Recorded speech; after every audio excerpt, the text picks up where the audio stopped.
இந்த உலகத்திலேயே மிகப்பெரிய டம்ப் ட்ரக் அப்படின்னா அது எதுனே? இந்த ட்ரக்ல ஒரு மான்ஸ்டர் இல்ல மூவிங் பீஸ்ட்னு கூட சொல்லலாம்.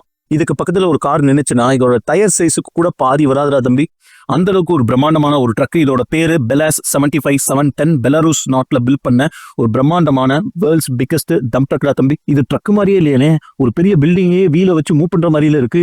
இது எப்படி ஓட வைக்கிறாங்க சொன்னா நம்ப மாட்டேன். 450 டன் எடைய இது கேரி பண்ணிட்டு 64 km/h ஸ்பீட்ல இதால டிராவல் பண்ண முடியும். அதுக்கு ரீசன் 2 பெரிய 16 சிலிண்டர் டீசல் இன்ஜினை இதுல பொருத்திருக்காங்க. அண்ட் அதோட கம்பைன்ட் ஹார்ஸ் பவர் அப்படிங்கிறது 4600 ஹார்ஸ் பவர். மைனிங் பண்றதுக்கு உண்மையே இவ்வளவு பெரிய ட்ரக் ரெக்வயர்ட் ஆனே. மைனிங் இண்டஸ்ட்ரியில சின்ன ட்ரக்ஸை விட பெரிய ட்ரக்ஸ், பிரம்மாண்டமான எக்ஸ்கவேட்டர்ஸ் எல்லாம் யூஸ் பண்ணும்போது பல டன் லோட அட் டயத்துல கொண்டு போய் அவங்களால சேர்க்க முடியும். சோ கம்மியான நேரமும் அதிகமான பணமும் அவங்களால சேமிக்கவும் முடியும். அதனாலதான் இந்த ஒரு மிஷினுக்கே கிட்டத்தட்ட கம்பெனிஸ் வந்து $6 மில்லியன் செலவு பண்றாங்கடா தம்பி. இந்த ட்ரக்கோட டயர் இவ்வளவு பிரம்மாண்டமா இருக்கேனே. இந்த ட்ரக்கோட ஒரு டயர் வெயிட்டே கிட்டத்தட்ட 5 டன் வரும். ஒரு குட்டி லாரிக்கு சமமான வெயிட் அப்படின்னு சொல்லலாம். அண்ட் இதை ரீப்ளேஸ் பண்ணணும் அப்படின்னா கிட்டத்தட்ட 30 லட்சம் ரூபாய் ஆகும். சோ 8 டயர் வந்து இந்த ட்ரக்குக்கு மட்டுமே யூஸ் பண்றாங்கடா. என்ன நம்ம பைக் டயர் பஞ்சர் ஆச்சுன்னா பக்கத்துல கடையில் கொடுத்து சரி பண்ணிடலாம். இவ்வளவு பெரிய டயர் பஞ்சர் ஆச்சுன்னா எங்கனே போவாங்க?